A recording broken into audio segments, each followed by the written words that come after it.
और पूरे देश में घूम घूमकर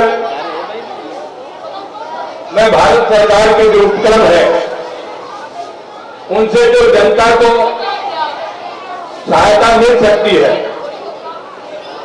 उसको सरकार से ला करके पूरे देश के जहां भी मुझे सांसद लोग बुलाते हैं मैं प्रयास करके वहां जाता हूं। तो मैंने इनके राजेश जी से कहा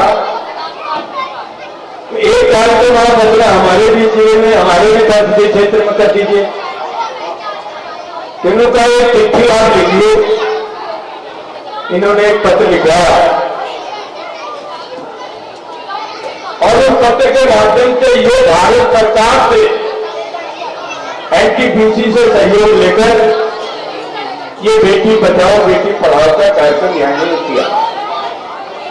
मैं इनके साहस की इनके ज्ञान की और इनकी उदारता की सराहना करता हूं राकेश जी की कि आप इतनी दूर से चलकर आए हमारे इस पिछड़े क्षेत्र में और यहां पर यह कार्यक्रम संपादित किया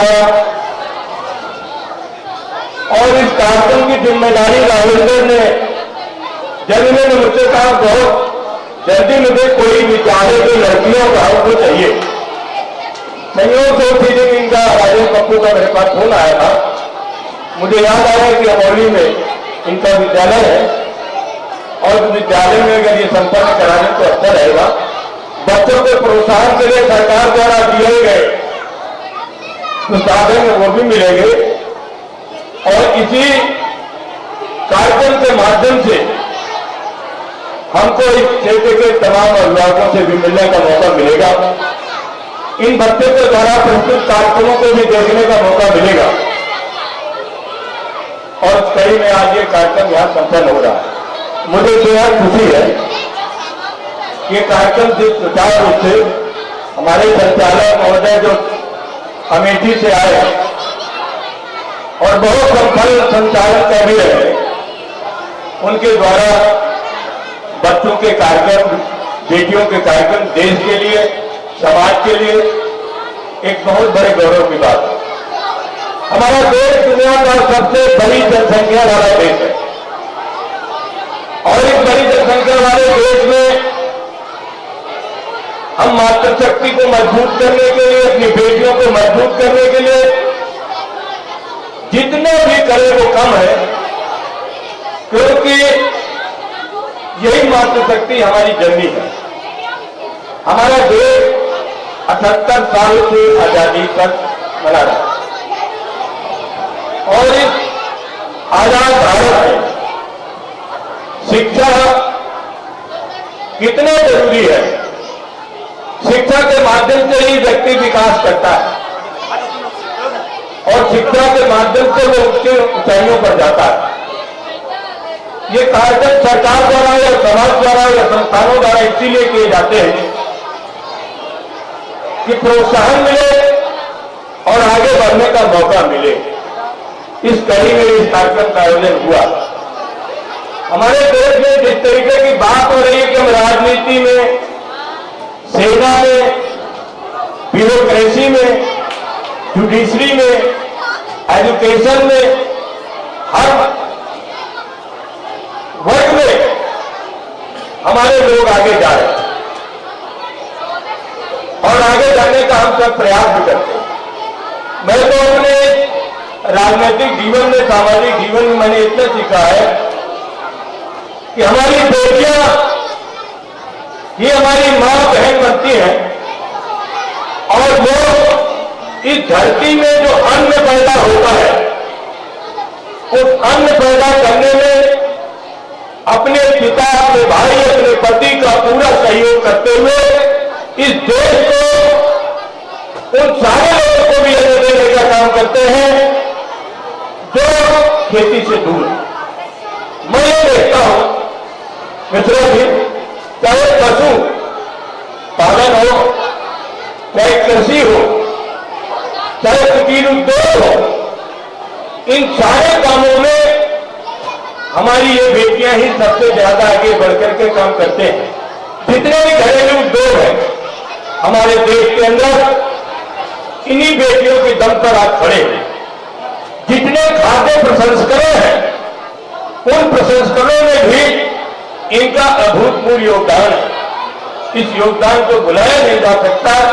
मैं उन्हें नमन करता हूं कि इनके प्रयास से हमारा समाज बनेगा, हमारा देश बनेगा और हम कृषि और पशुपालन से हट करके शिक्षा के क्षेत्र में जरूर जाए और हम किसी भी तरीके का कोई भेदभाव न करें। बेटी दो घरों का शोभा होती है, एक वो जहां पैदा होती है और एक वो घर जहां वो जाती है। दो घरों का वो सम्मान करती है, सहयोग करती है। इसलिए इन बेटियों का जितना भी ज्यादा से ज्यादा सम्मान और सहयोग करना पड़े हम सबको करना चाहिए। यही संकल्प लेना है और हम देश को आगे ले जाने के लिए किसी भी तरीके का भेदभाव न करें। ये हमारे मन में होना चाहिए। हम आज 150 करोड़ के लगभग हम देशवासी हैं और बेरोजगारी सबसे ज्यादा हमारे देश के अंदर बढ़ रही है। ये बेरोजगारी सरकार तो खत्म करने के प्रयासरत है, लेकिन हम सबको इन बातों को ध्यान देना है कि हम शिक्षा प्राप्त करने के बाद हम रोजगार का प्रबंधन किस किस तरीके से करें, ये भी हमको सोचना चाहिए।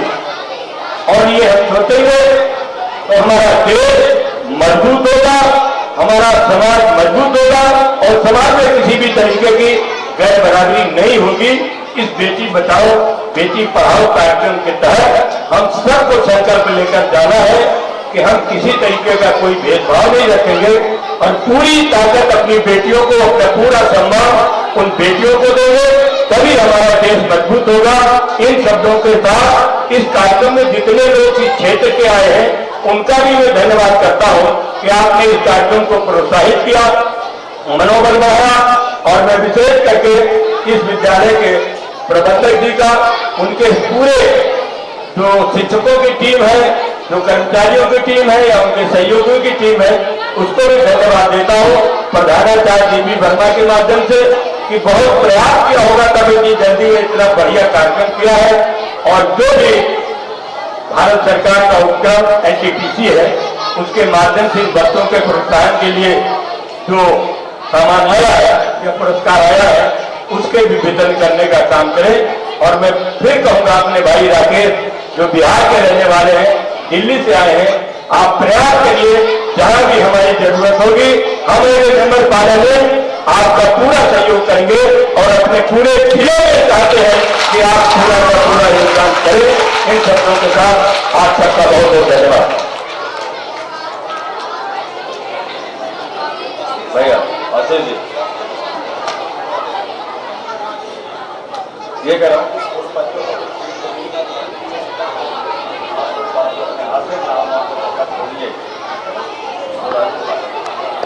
इन बच्चों को तो अभी देना बाकी है ना।